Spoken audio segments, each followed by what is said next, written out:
we can talk about the similarities with those. I have a couple of friends who truly they will find Bigfoot.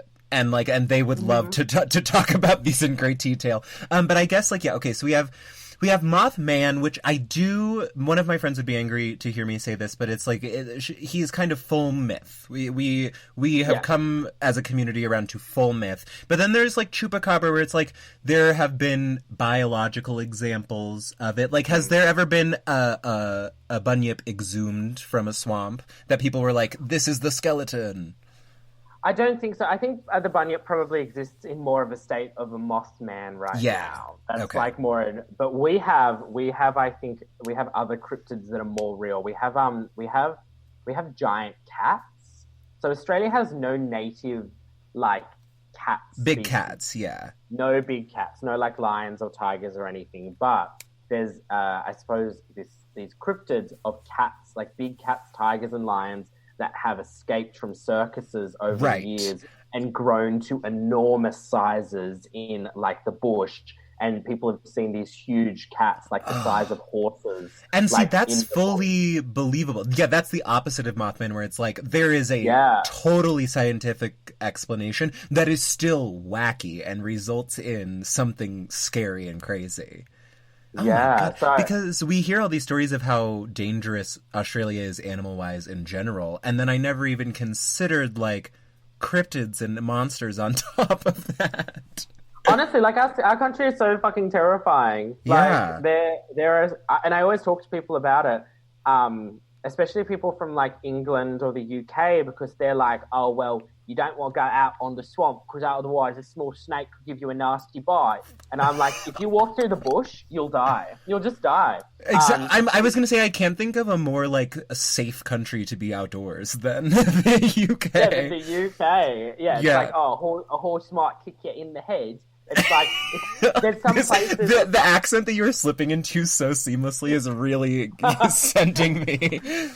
That's good. Yeah, I was listening to this comedian who's from South Africa talk about it the other day, and she was like, the reason why South Africans are so angry all the time is you could just die. This lion could kill you, so you've got to be angry so you can defend yourself with all possibilities. You have to be hyper vigilant. Yeah. Yeah, and in the same way, I think in certain parts of Australia, where I live in Sydney, it's people are a bit more chill. But if you go north to Queensland, which is the north of Australia, there's crocodiles in the rivers, there's sharks in the sea, there's box jellyfish, there's snakes in your backyard, there's snakes in your roof. See, that's what gets me, is I love the ocean, I love the beach, it's a very important spiritual place for me. It would really disturb me to think that I could walk into the ocean and something really horrific could happen. I just watched Jaws for the first time, and that truly unsettled me. And then the idea of a box jellyfish, the idea of even cutting yourself on a piece of coral totally disturbs my image of the sea. But it's 100% real. I was talking to my boss the other day, and she was like, "Oh yeah, there's a place I go scuba diving where about 10 years ago, a diver got swallowed whole by a shark." Whole? Whole, a shark the size of a minivan. Great whites here. Jaws is just a Monday evening. In Australia, 100%. Yeah. No, literally. Sometimes we have the aerial. There's an Instagram account, which is, I think it's called Drone Shark, where they fly a drone over the beaches of Sydney, and they take photos and spot all the sharks. And sometimes they'll be I'm trying to translate this into feet for you so you understand it, but a 14-foot shark, just chilling. That's 2 people's length minimum. Oh God, no, that's horrible to me, because I grew up in California, where it's everything is just you are more likely to come across a dolphin that is chittering and having a good time than anything else. So the idea of the ocean being full of monsters, I guess, isn't foreign to me, but it's deeply it gives unrest in my soul. There's everything in Australia. There's the box jellyfish is obviously super dangerous, huge, and a lot of our beaches are closed during jellyfish season.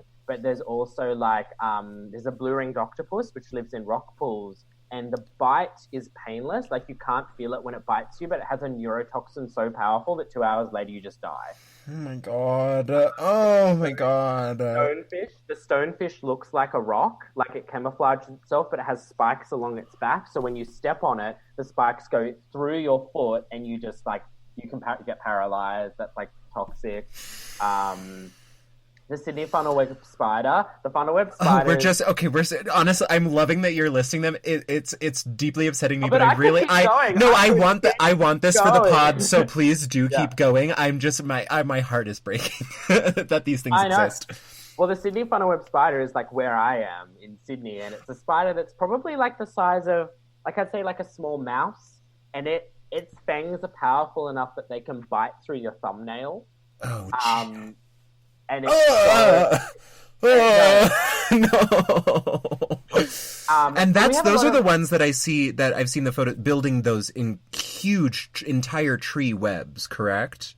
No. So the funnel web's a ground dwelling spider. Oh, okay. The funnel web is kind of like a trapdoor spider. It like lives in a little. Gotcha. And it usually keeps to itself, except in like mating season, and this is when they're dangerous because they travel, and they're very aggressive. So they'll like they have no like fear, and they'll just no motivation. They're just gonna show up and kick your ass. They're just looking for other spiders, so they'll just come into your house and they'll just walk through your house, and they can jump up to 30 centimeters in one go. No, so if they see you. No, yes, they lift up on their hind legs like this when they see you, and then they jump towards you. I'm not even joking. I am mortified, and this okay. How did I'm just shocked. And this is where I am. I was gonna say this is where you grew up. Like, how is there animal safety courses from a very young age? How do you condition you? How do you get to be? Do you mind if I ask your age? I'm 22. How do you? Oh my god, we're the same age. I had no idea. I thought you were much older. Not much older. Oh my god, how rude. I think you're in your 40s. I was. This is for the geriatric episode of the pod. I know, and I can fulfill it. I'm 42. No, but it's like, how do you get to 22 and you're like, yes, this is the place that I live. How do you first of all live to that age, and how do you second of all get to that age and you're like, I live here and this is fine? I think it's because it's so natural, but I often tell people and they're like we have a thing, this is another thing, in like September, November, which is our spring, we have a bird here called a magpie, which is different from your magpie, because your magpie, I think, is just like, it's kind of like a crow. It's just kind of like a little... It's crappy little garbage bird, yeah. Our magpies in September enter swooping season. They build their nest.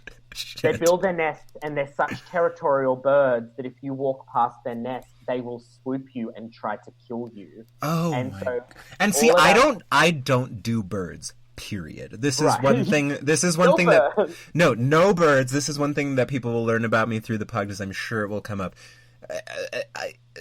A pigeon is a danger to me. If I see one on the street, I have to get away. Like, birds, I have no business interacting with them in any way, shape, or form. And a violent bird, no. But I'm telling you, like, I have been swooped by magpies hundreds of times in my life. In spring, cyclists wear like cable ties coming out of their helmets as like defense against like magpies.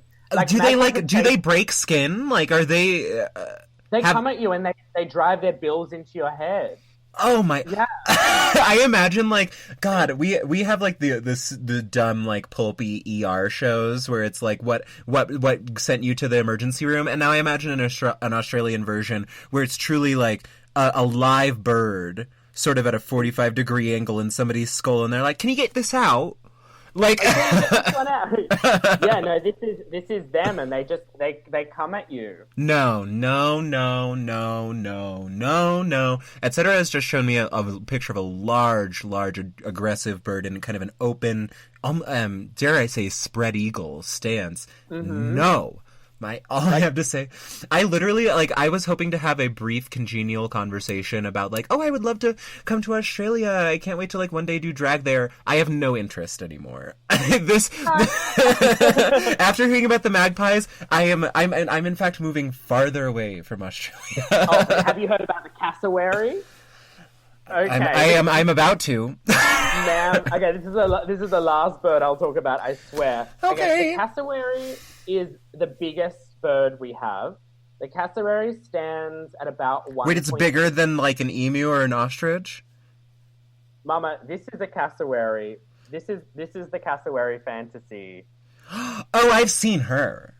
She's She huge. is she violent? She has been known to disembowel people. She has been known to take out people's guts. She will chase you. Oh my god.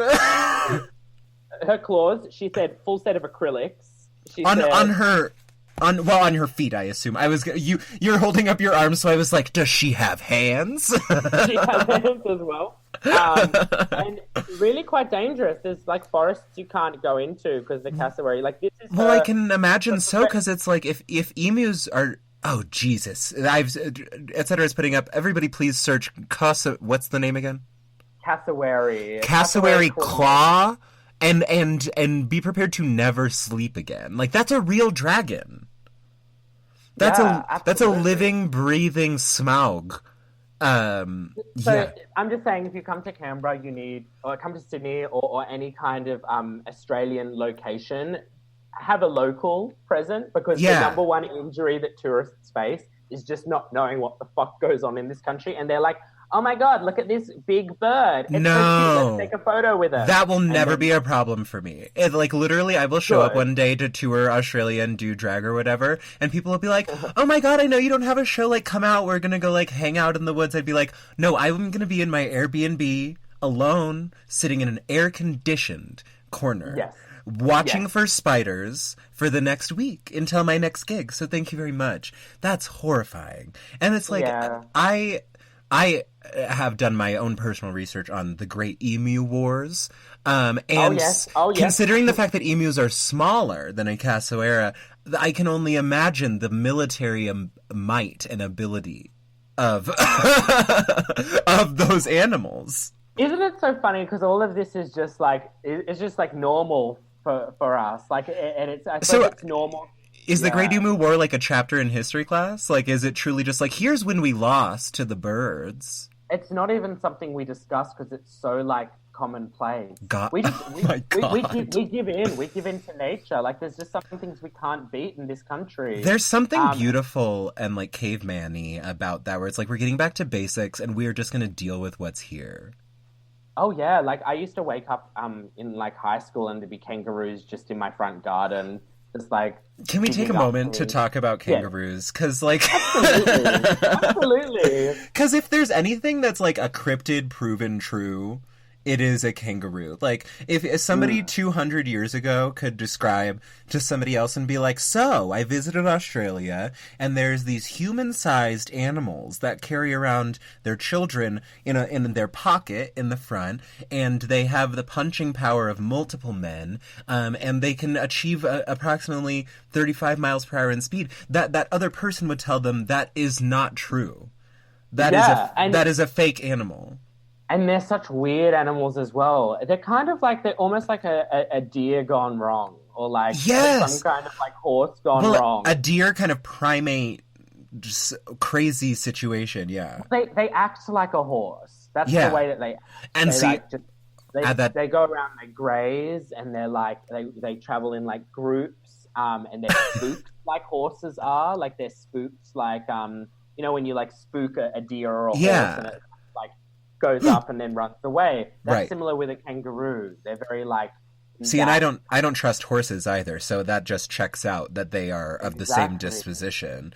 Listen, I am for the listeners out there, I am an animal person. It's particular animals that I do not feel safe around, and there are many of them.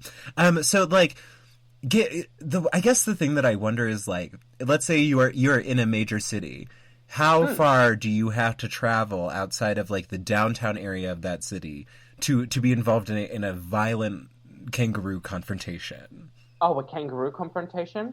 Oh, Sydney is very different because Sydney, a lot of the kangaroos around Sydney have been culled, like they've killed them all. Got it. They breed uncontrollably like rabbits as well. I'm sure. So they're like, they destroy the city. Like if they were running through the city, they would just destroy cars. And like, so Yeah, so like given that, like how far outside of any major city, like when does it become kangaroo territory where you're watching out?